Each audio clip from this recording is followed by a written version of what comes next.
Hello everybody and welcome back to the channel. It's still the continuation of assessments of lesson 3 to see whether you're capable of speaking and constructing few Arabic sentences. So the exercise that we have currently says اختر كلمة من القائمة ب تناسب الكلمة التي في القائمة ألف. In other words, اختر كلمة من القائمة. That choose a word from the column. So this is the column that we have, which is a group ألف, which is group A. تناسب الكلمة التي في القائمة ألف. So in other words, اختر كلمة في القائمة باء. Choose a word in column or category B. تناسب الكلمة التي في القائمة ألف. In order for it to match with a word in column or group A. So in other words, you're going to be looking at the words in group B, which is column B over here, to suit or to match the words in group A or column A, which is over here. So all those words here are definitely in the category A. And all those words here are in the category B. So A is like Alif in Arabic language, which is category Alif, and B is like category Ba.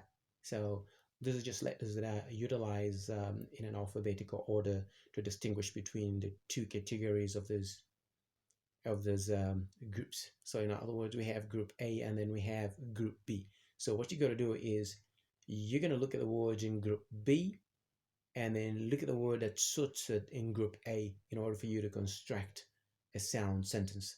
So what is going to happen is, let's go one more time back to the instruction. The instruction says اختر كلمة من القائمة ب.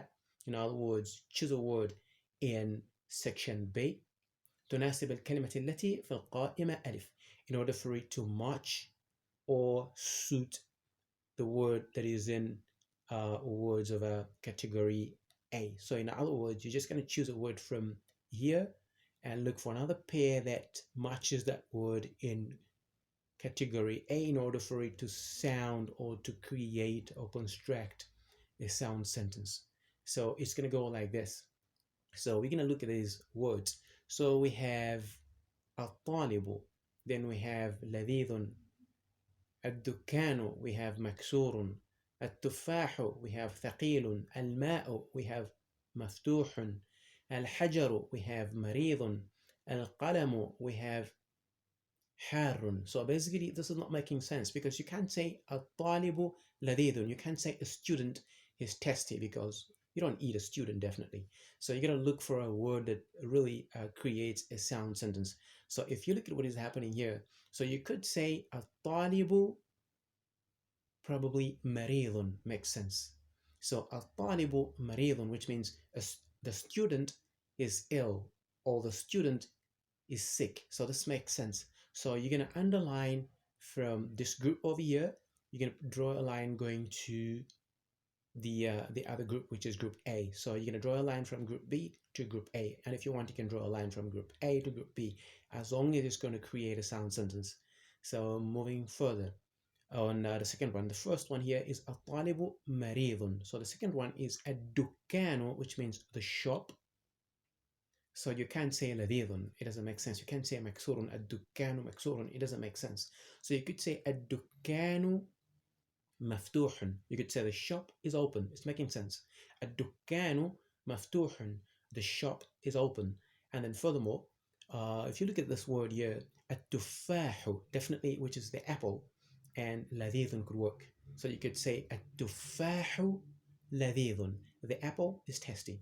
Then الماء, which means the water, so you could say الماء حار. You could say the water is hot because definitely the water got to be hot if you heat it or you put it on fire or you put it on a stove, etc., on something that could make it hot. So you could say الماء حار. You could say the water is hot. Then الحجر, which means a rock or a stone.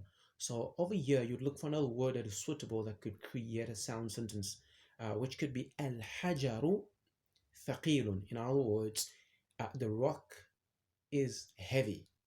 The rock is heavy. So you're going to draw it like this. You're going to put a line over here to show that the al-hajaru and thaqil creates a sound sentence, meaning the rock is heavy. Al-hajaru thaqilun.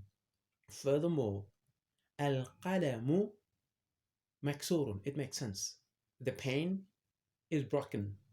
The pen is broken. Al-qalamu maksurun. So you're going to draw it over here because it makes sense saying that the pen is broken, because only the pen could be broken when you break it. So basically that's what we have in this exercise. And if you're tuning in for the first time, please consider subscribing, give us a like, and click the notification bell so that you're notified every single time we post a new video. So that's what we have for now, and we're gonna see you in the next one. And thank you for watching. So before we just say bye, we have a few things here. We have the rock, which is al-hajaru, and we have another drawing of a boy, which is al-talibu, and you could say you can see even has a broken leg, so you could say al-rijlu maksurun as well. The leg is broken, and you could say over here al-hajaru thaqilun, that the rock is heavy. So this is just few images that could help you remember some of the vocabularies that we've dealt with before, in order for you to perfect your Arabic language and your pronunciation, as well as the speaking of the language itself. Thank you for watching, and see you in the next one.